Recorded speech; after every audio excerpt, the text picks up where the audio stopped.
प्रभु ने तो कितनी बार अपन को संभाला, कितनी बार प्रभु अपन को दिशा दिखाते हैं, प्रभु कई बार आके अपन को आगाह करते हैं, कई बार संभालते हैं, पर स्वामी के अभिप्राय को न जानने वाले अपन प्रभु से मांग बैठते हैं। उसने कह दिया कि देखो, प्रभु से 3 बार मांग बैठे तो सेवक की ये 3 वस्तु कही, और स्वामी के अंदर भी 2 वस्तु होनी चाहिए। यहां कहते हैं एक तो सेवक का निरंतर हित करना।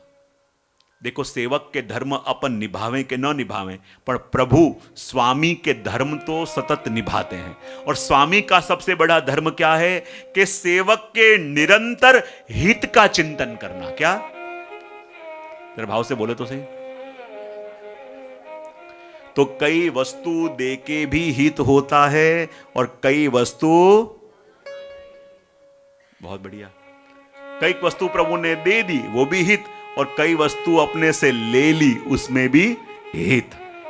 तो स्वामी का धर्म यह है कि सेवक के हित का विचार करना, लेकिन वो हित कई बार अपने समझ में आता नहीं है, और समझ में नहीं आता इसलिए मन के अंदर उद्वेग होता है। तो स्वामी का पहला धर्म है सेवक का निरंतर हित विचार करना, और दूसरा धर्म उसका है कि सेवक को अपने प्रेम में सदा भिगो के रखना।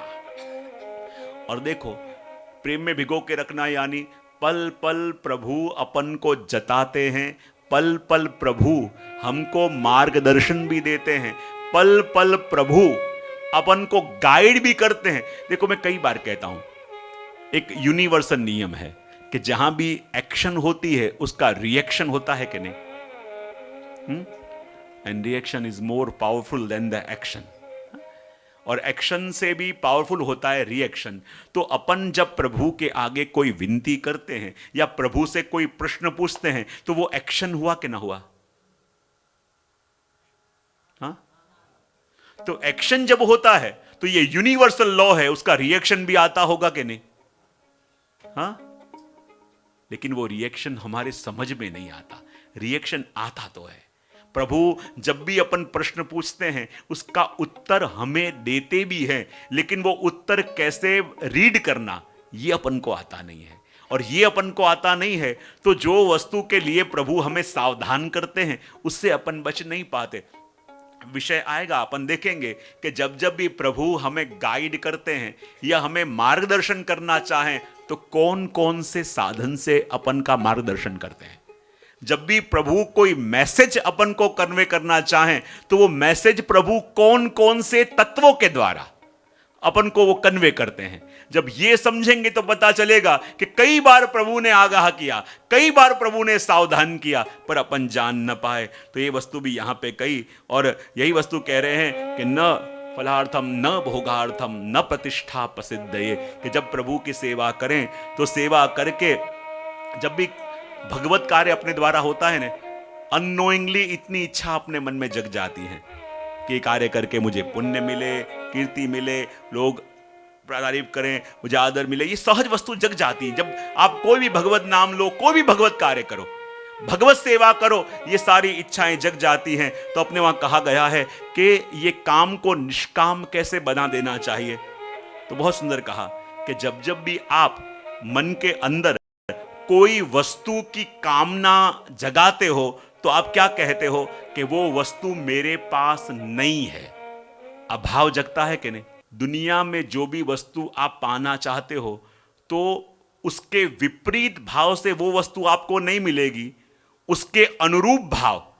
तो जब आप ये कहते हो कि वो वस्तु मुझे मिलनी चाहिए, तब आप इनडायरेक्टली क्या कहते हो कि वो वस्तु मेरे पास नहीं है।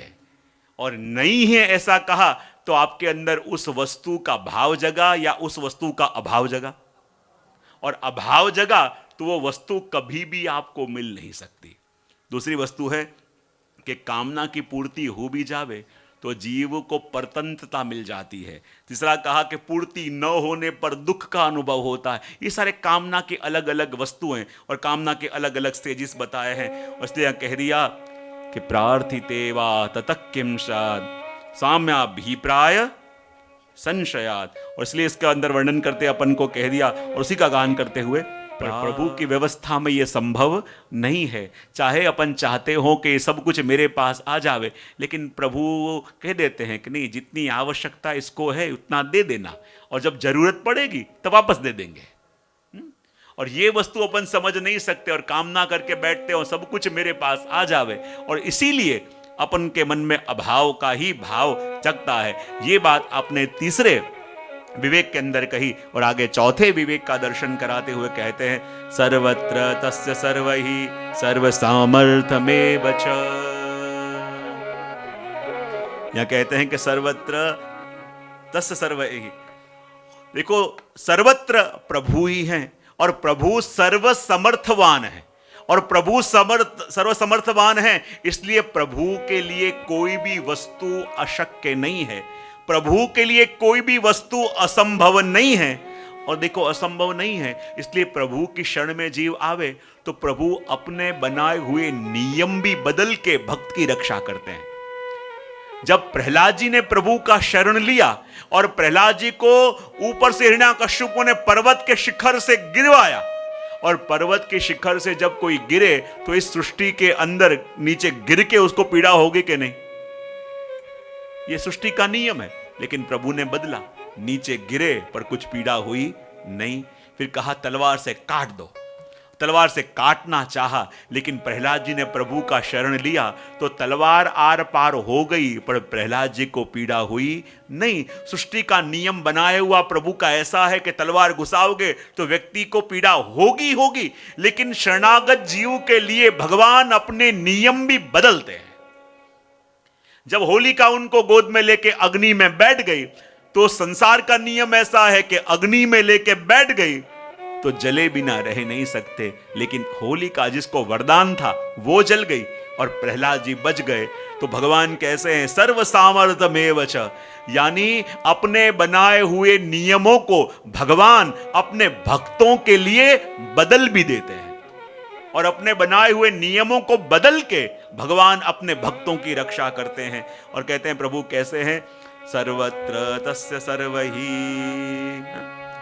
सर्वत्र सब प्रभु का है, क्योंकि देखो हर एक वस्तु जिसकी होगी वही दे पाएगा कि नहीं? हाँ के ना तो बोलो, है किसकी और अपन मांगते किससे हैं? हाँ?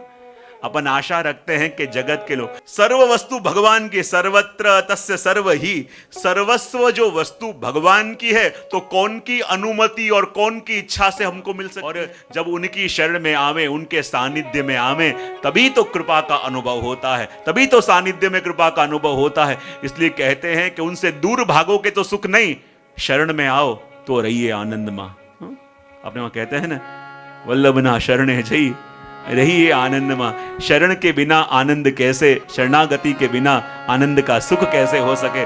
इसलिए तो अपने भगवदियों ने गाया और कहा, और सर्व सामर्थ्यवान प्रभु हैं, यानी जो करना चाहिए वो तो प्रभु करें, और जो किया नहीं जा सकता उसको भी करने वाले प्रभु हैं, जो हो नहीं सकता उसको भी करने वाले प्रभु हैं। इसलिए कह दिया कि जब तक ये भरोसा नहीं आता ना, तब तक अपना मन भटकता है, और जब जान ले कि उनका किया हुआ ही सब कुछ होने वाला है, जब डॉक्टर भी अपने हाथ ऊपर कर दे तब कहे कि अब प्रभु का स्मरण करो। तो मैं हमेशा अपने प्रवचनों में कहता हूं कि भगवान को आखिरी उम्मीद नहीं, भगवान को जीवन का पहला विश्वास बना लो।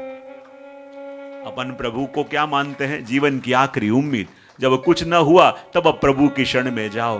तो भगवान को आखिरी उम्मीद नहीं, पर जीवन का पहला विश्वास, जीवन का पहला भरोसा बना लो, तो जीवन के हर एक कार्य सिद्ध होंगे, क्योंकि सर्व सामर्थ्यवान प्रभु हैं। और सर्व सामर्थ्यवान उसी को कहते हैं कि जो हो सकता हो उसको तो करें, और जो नहीं किया जा सकता उसको भी भगवान करते हैं।